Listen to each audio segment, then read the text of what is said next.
because we have so many people retiring and fewer people working, contributing to the system to make up for what the federal government took and used for other things.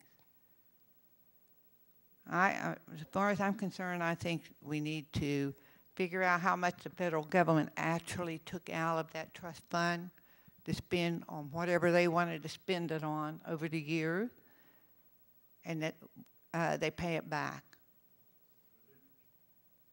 It is, yeah, don't laugh. I mean, I don't know. I don't know what else we can do, but they took it. They need to give it back.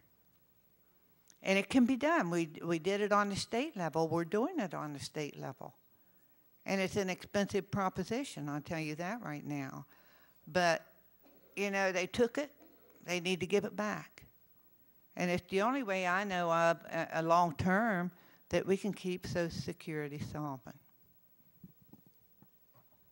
Tom Stark. First of all, in my opinion, the American people were fed a pig in a poke when the entire Social Security system was started to begin with. It is plainly and clearly a tax. That's all it is. That's all it's ever been. It is a tax that says, you're working now, you're going to pay for the people that are old now. And when you get old, your kids are going to pay for you. The only problem with it is we've reached the point where you get to, one worker gets to pick one name out of the hat and they got to support somebody. And that's almost where it's at. It's almost to a one-to-one. It will be in another 20 years. The answer is to replace the entire system with a system that makes sense. And the way you do that is you start with anyone over 45 years old that has been working for probably at least 20 years, the majority of people would be. They're vested. Just like any other retirement system, you reach a certain point, you're considered vested in that retirement system and your benefits cannot be taken away from you. But you've drawn a line in the sand and said, this is the end of it. When these people retire and they pass away, Social Security is ended. Everyone below that age, down to 25, would get credit for anything that they have put into the system up to now, but it would be moved into an individual account in their name, just like any other 401k, IRA, or any other tax-deferred annuity. By doing that, you put an end to the ever-increasing unfunded liability that the federal government is faced with every year. That is the only answer to this. People can dance around it all they want, but the Social Security system, the way it's set up, cannot continue to function because of the way the population is changing. And the only other solution is to replace it with something that works. The rate that the federal government pays on that trust fund money that they borrow, that Sarah was talking about, is 2%. Now, who in here that has a 401k would sit still for their 401k to only earn 2%? That doesn't even keep up with inflation. They wrote themselves a sweetheart deal when they let themselves borrow that money at 2%. Any insurance agent or investment counselor will tell you that on the long-term investment across the board, a safe investment will draw 6% at least. That's 3 times as much. If the federal government were paying that rate, our debt would be completely out of sight, beyond what it is now, already out of sight. But if you take that money and put it into free market investments for a long-term period and require it stay in there, I don't even like the idea of being forced to have a retirement fund, but if you're going to have some kind of a mandatory system, then it needs to be a long-term commitment to invest for at least 20 years and let that money grow at the market rate.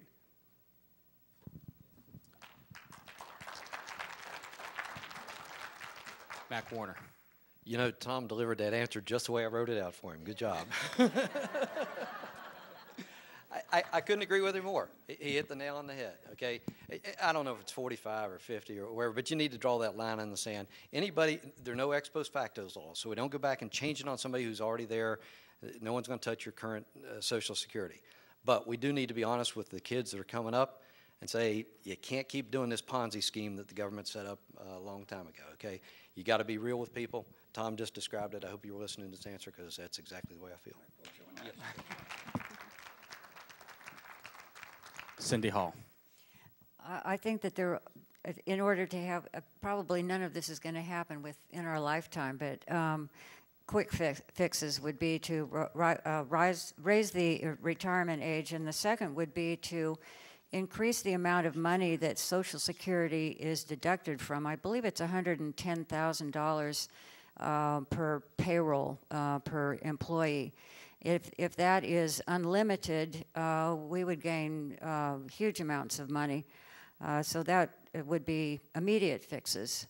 The others will take some time. All right, we're going to draw our final question because we're coming up on 4 o'clock. Okay. 898.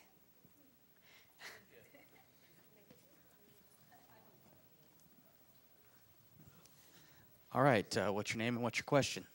My name is Angie Summers, and I just wanted to take it outside of the United States a little bit and ask you what, aside from Obama's tactic of going around apologizing for all that we do, what are your ideas about dealing with threats like Iran and those and terrorist threats as a whole, but specifically Iran? Okay, this one will start with David McKinley. The question was what should be done to deal with terrorist threats in rogue nations such as Iran? Instead of apologizing to the world. Yeah, I'm offended with that, Angie, that our president bows to the Saudi prince and bows to the Japanese emperor. No American president has ever done that before, and I thought it set a bad precedent for that. I think what we have to do is be, in terms of protecting us against terrorism, is stop the use of being politically correct and calling it man-made disasters. It's terrorism. The radical Islamic nation, extremist religions, have been at war against this country for years. It was long before 9/11 took place. You remember we had the bombing in New York when they went to the basement of the tower. And we did nothing.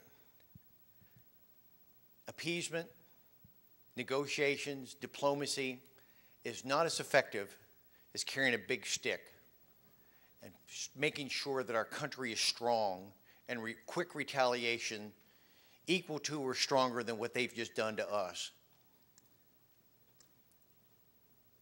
We have to be a nation that says we're not going to, when what was it, the underwear bomber that came in, we gave him Miranda rights within minutes, shut down the conversation to be able to learn what next was going to happen. We should not be having civil trials. These are the messages I want to send to the terrorists in Iran, Pakistan, Afghanistan, anyone else that's thinking about coming here, is that this country is not going to tolerate that any longer. We're going to have military courts, not civil trials. Why are we spending the money to provide them attorneys with their Miranda rights when we should be buying weapons to destroy their training centers? We could go on. There are things in this world of symbolisms. And in other cultures, they respect symbols. And I think that in America, we need to send a strong signal as well. And that's a symbol of our American flag. That when we can't get a constitutional amendment to prevent the desecration of our flag, we're sending a signal to the world that perhaps we have a weakness, that we're not engaged in this fight. I just think we have to be consistent, respecting our symbols, respecting our rights, treating them as what they are. They're terrorists, and they should be punished just that way. Thank you.